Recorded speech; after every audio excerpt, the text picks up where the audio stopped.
Alrighty everyone, welcome back. It is May 1st. We are just 3 days away from May the 4th, aka Star Wars Day, which is a very special day for many of the Star Wars fans around the globe, because it really just celebrates what George Lucas created back in '77, and really provided to all the people, really that were able to witness how much of a change Star Wars had on the film industry.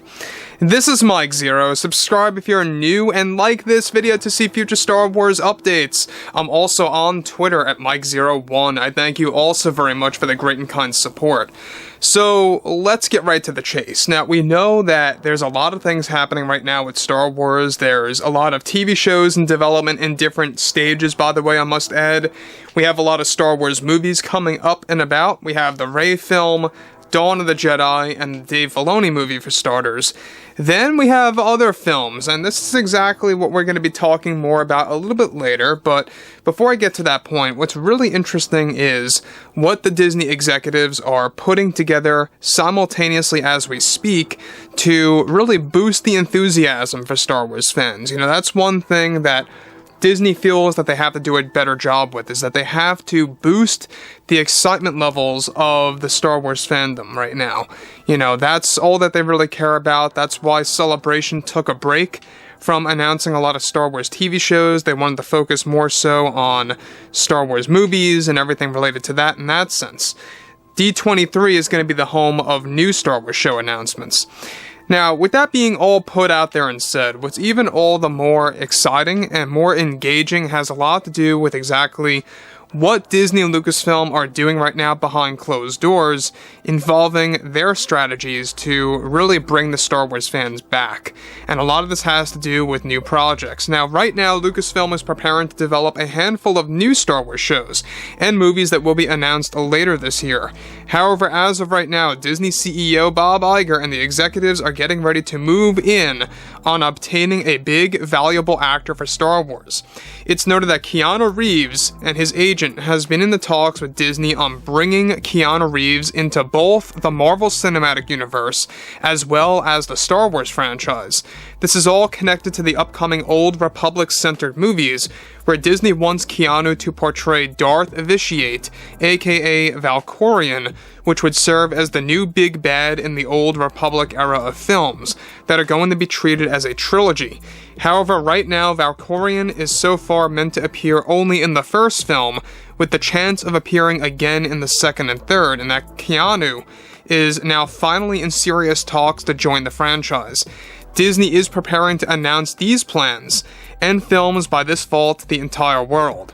Now, separate from Keanu Reeves and his talks with Disney and Lucasfilm, actor Hayden Christensen is now preparing to become more involved in Clone Wars era flashbacks that will be filmed for The Mandalorian Season 4, as well as the addition of Anakin slaughtering Jedi on the night of Order 66.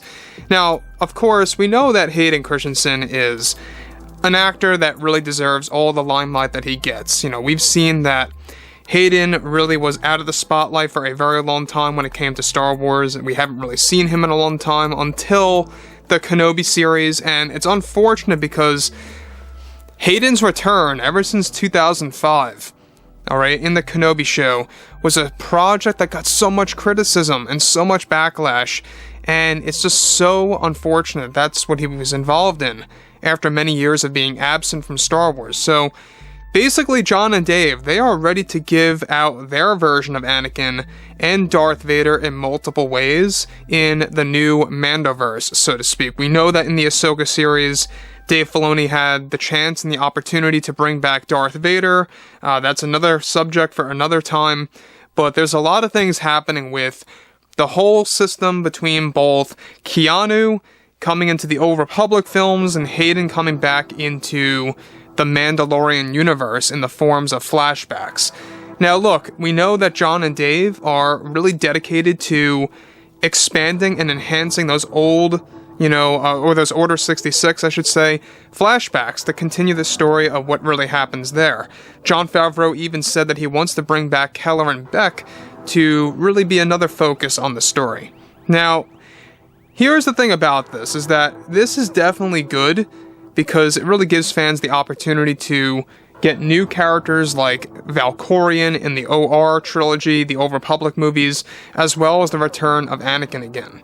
Now further, this comes after a series of storyboards were recently complete and finalized by John and Dave on creating a host of scenes during Order 66 and the Clone Wars. The plan for Mando 4 is to focus on many different flavors of Star Wars and not just about Din Djarin and Grogu. Hayden is already preparing to film these scenes by the beginning of 24 that will showcase a never-before-seen moment of Anakin slaughtering different Jedi during Order 66. Hayden is already training for this role, and ILM is now stepping in to provide enhanced de-aging technology to do things properly this time with Anakin. Lucasfilm felt they underperformed Hayden's de-aging in the Kenobi series and want to make it all perfect now for the audience. I don't know about you guys, but I will definitely go as far to agree that the de-aging tech in the Kenobi show, it really wasn't all that perfected. Some shots, you could tell that Hayden was not a 19-year-old there. He was not anywhere as near a 19 or a 20-year-old, a young adult. Some of the shots, it did look like he was a 40-plus-year-old person, based on the close-up shots strictly. The far-away shots, they did a very good job on, I will add. But there's moments, if you look very carefully, in the Kenobi series where it just looks a little off, that they really could have spent more time on this. And that, by the way, had to do a lot with the budgeting restraints on the Kenobi series. We talked about this. That was a Kathleen Kennedy decision. Not a surprise there.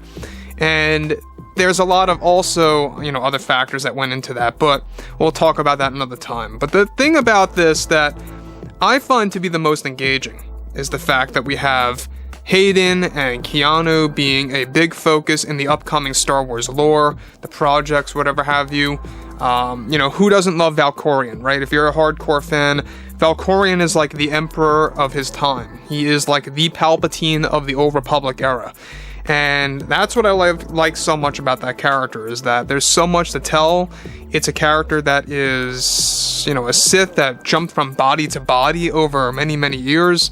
So Keanu Reeves, I know a lot of fans are going to be like, well, he really should play somebody like Darth Revan, not Darth Valkorion, or not Valkorion, but Darth Vitiate, who is also known as simply as Valkorion. So, who knows? Maybe they'll switch things around and everything, related to that. We'll have to wait and see. But Keanu is in the talks to come, a part of the Marvel Cinematic Universe as well as the Star Wars universe. And I think this has a lot to do with the ambiguous ending of John Wick 4 and how it may have really opened up a lot of time slots for himself, because now John Wick 5 is kind of like, we're not quite sure where that's going or if it's really even going to happen. We'll have to wait and see. So he's got a lot more time now. That could very well be why him and his agent are discussing things with Disney.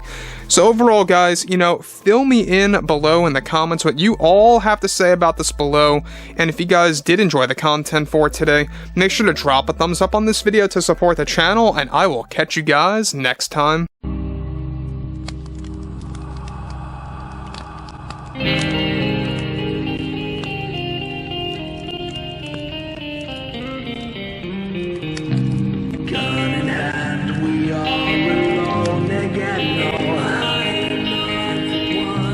Night to moon, we hear them moans again. No.